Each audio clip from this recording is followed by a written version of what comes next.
Hello दोस्तों, welcome to cafe IAS. और आज के एनवायरनमेंट एंड इकोलॉजी के इंपॉर्टेंट लेक्चर में हम बात करेंगे एक और स्पीसीज के बारे में जिसका नाम है रेड क्राउन्ड रूफ्ड टर्टल, जैसा कि आप इमेज में देख पा रहे हैं। करेक्ट। तो ये प्रीलिम्स के लिए बहुत इंपॉर्टेंट टॉपिक है। Let's learn about that. तो बिना वेस्ट के टाइम पहले हम देख लेते हैं इसके बारे में डिटेल से। देखिए, इसको रेड क्राउन्ड रूफ टर्टल बोला जाता है। आप क्लियरली देख पा रहे हैं यहाँ पे इसका रूफ है, टॉप है, वो है रेडिश, वाइब्रेंट कलर्स हैं, लेकिन यहाँ पे रेड कलर है। ठीक है, तो इसलिए इसको रेड क्राउन रूफ टर्टल भी कहते हैं। ठीक है, so let's begin without wasting any time. So यहाँ पे हम बात करेंगे आज के लेक्चर में इसके थोड़े कैरेक्टरिस्टिक्स के बारे में एंड प्रोटेक्शन स्टेटस के बारे में और कुछ और डिटेल्स के बारे में भी हम बात कर लेंगे। तो बिना वेस्ट किए टाइम लेट्स स्टार्ट। ठीक है, तो ये आपका रेड क्राउन टर्टल है, रूफ टर्टल है। ठीक है, अगर हम इसके साइंटिफिक नेम की बात करें तो साइंटिफिक नेम इसका है बतागुर कछुगा, ये साइंटिफिक नेम है। और इसको और भी एक नाम से जाना जाता है जिसका नाम है Bengal roof turtle. So apart from red crown roof turtle it is known by this name also. इसके कलर्स के बारे में स्पेशली जो बाकी तो सेल्स से कवर है, लेकिन जो फेस है, जो नेक है, उसकी हम बात करें तो क्लियरली हमने बात की थी और विजिबल भी है कि ये कलर्स बड़े ब्राइट होते हैं, स्पेशली मेल टर्टल्स पे। यहाँ देखिए। ठीक है, तो ब्राइट कलर्स में कौन कौन से कलर आपको विजिबल है? ब्लू कलर है, रेड कलर है, येलो है, व्हाइट है। ठीक है, इसका वेट हो सकता है अप टू 25 किलोग्राम्स। और इसकी शेल, जो ये शेल है, इसकी लेंथ कितनी है?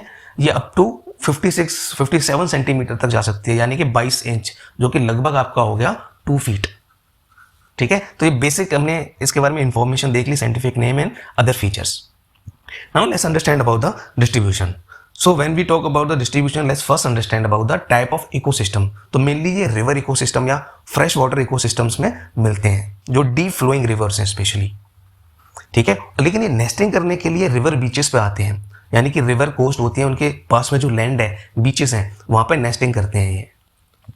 ये हो गया ecosystem. Let's understand about the geographical area. जब ज्योग्राफिकल एरिया की हम बात करते हैं तो जो इंडियन सब कॉन्टिनेंट है, specially India, Nepal and Bangladesh, यहाँ पे ये मिलते हैं। हिस्टोरिकली देखें तो ये गंगा रिवर बेसिन में, ब्रह्मपुत्र में बहुत आसानी से मिलते थे, लेकिन करंटली इनकी पॉपुलेशन बहुत ही सिग्निफिकेंट नहीं है यहाँ पे। तो करंट में इसकी पॉपुलेशन की बात करें, सिग्निफिकेंट पॉपुलेशन की बात करें, तो वो कहाँ मिलेगी? वो है नेशनल चंबल रिवर घड़ियाल सेंचुरी में। यहाँ पे इनकी लोकेशन हम देख लेते हैं कहाँ कहाँ पे। ठीक है, तो डिस्ट्रीब्यूशन पहले हमने इकोसिस्टम में देख लिया, ज्योग्राफिकल एरिया में देख लिया कि कौन सा है। अब let's understand about the map. तो हिस्टोरिकली अगर हम देखें एग्जिस्टेंस, तो हिस्टोरिकली यहाँ पे मिलते हैं। ये देखिए, एक मिनट, यहाँ पे ये पूरा रीजन आपको दिख रहा है, जो कि गंगा का है, ब्रह्मपुत्र का है। ठीक है, it covers the India, Nepal और यहाँ पे बांग्लादेश और ये इंडिया। ठीक है, तो हिस्टोरिकली यहाँ पे मिलती थी, जो कि येलो में हाईलाइटेड है, गंगा ब्रह्मपुत्र बेसिन में। लेकिन करंट में देखें तो करंट में ये नेशनल चंबल रिवर घड़ियाल सेंचुरी में, जैसे हमने कहा था, और वो कहाँ पे? देखिए, यहाँ पे लोकेटेड है, ये देख पा रहे हैं। तो this is the location of current significant population of this type of turtles. Now let's understand about the threat. पहला है हाइड्रो प्रोजेक्ट्स, यानी कि हाइड्रो प्रोजेक्ट्स होते हैं वो रिवर का जो फ्लो होता है, ये रिवर है यहाँ पे, वहाँ पे स्टॉप करने के बाद या फिर कुछ भी हम हाइड्रो प्रोजेक्ट्स लगा रहे हैं, तो वो रिवर के फ्लो को, नेचुरल फ्लो को इम्पैक्ट करेंगे। If they are impacting river flow, तो नेस्टिंग बीचेस पे भी इम्पैक्ट पड़ेगा, ह्यूमन एक्टिविटीज़ भी बढ़ेंगी। तो ये सारा उनके लिए एक थ्रेट की तरह काम करता है, ये सारी एक्टिविटीज़। दूसरा है वाटर पोल्यूशन, फिशिंग नेट, यानी फिशिंग नेट में फंस जाते हैं। वाटर पोल्यूशन की वजह से उनकी ब्रीडिंग अफेक्टेड होती है, उनके मूवमेंट, माइग्रेशन अफेक्टेड होते हैं। और तीसरा हैबिटेट लॉस है, यानी कि ह्यूमन एक्टिविटीज़ की वजह से, ह्यूमन एनक्रोचमेंट की वजह से, जैसे कि सैंड माइनिंग है, कंस्ट्रक्शन है, डेवलपमेंट वर्क है, या फिर कोई भी सीजनल क्रॉप्स हैं जो बीचेस के पास कल्टीवेट की जा सकती हैं। फॉर एग्जांपल वाटरमेलन है, या फिर इन स्पीसीज का जो कि बहुत ही देखने में खूबसूरत होते हैं टर्टल, तो इलीगल ट्रेड भी किया जाता है इनफैक्ट।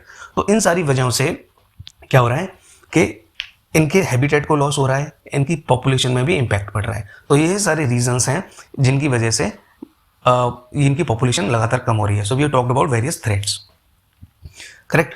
तो अब हम प्रोटेक्शन स्टेटस देख लेते हैं क्या है। तो IUCN के बारे में हमने थोड़ा कौन कौन सी किस तरह की कैटेगरीज हैं और ये क्या चीज़ सेंस करता है, असेस करता है, वो हमने पिछले वीडियोस में IUCN का, CMS का, साइट्स का और वाइल्ड लाइफ प्रोटेक्शन एक्ट के बारे में कौन कौन से शेड्यूल्स होते हैं, वो हमने अपेंडिक्स होती हैं, वो हमने देख लिया। तो अगर थोड़ा सा ब्रीफ आइडिया चाहिए तो बाकी 2 वीडियोस हैं स्पीसीज के, you can refer to that. तो प्रोटेक्शन स्टेटस में देख लेते हैं। IUCN का है क्रिटिकली एंडेंजर्ड, जबकि अगर मैं बात करूं world life protection act, India का जो एक्ट है 1972 में बना था और अमेंड हुआ है 2022 में। तो इसके शेड्यूल 1 में है लिस्टेड है ये वाली स्पीसीज। साइट्स है, ठीक है, convention in international trade in endangered species of flora and fauna, उसके जो अपेंडिक्स है उसके फर्स्ट में, यानी कि हाईएस्ट प्रोटेक्शन मिली हुई है हर जगह इस वाली स्पीसीज को, क्योंकि क्रिटिकली एंडेंजर्ड है। तो आज के लेक्चर में बस इतना ही। आप अपने फोकस पे कॉन्सेंट्रेट कीजिए, यानी कि अपने यूपीएससी प्रीलिम पे कॉन्सेंट्रेट करें, और we wish you all the best. आप पढ़ते रहिए, स्वस्थ रहिए। Thank you very much to be with cafe IAS, और मिलते हैं आपके साथ अगले लेक्चर में। धन्यवाद।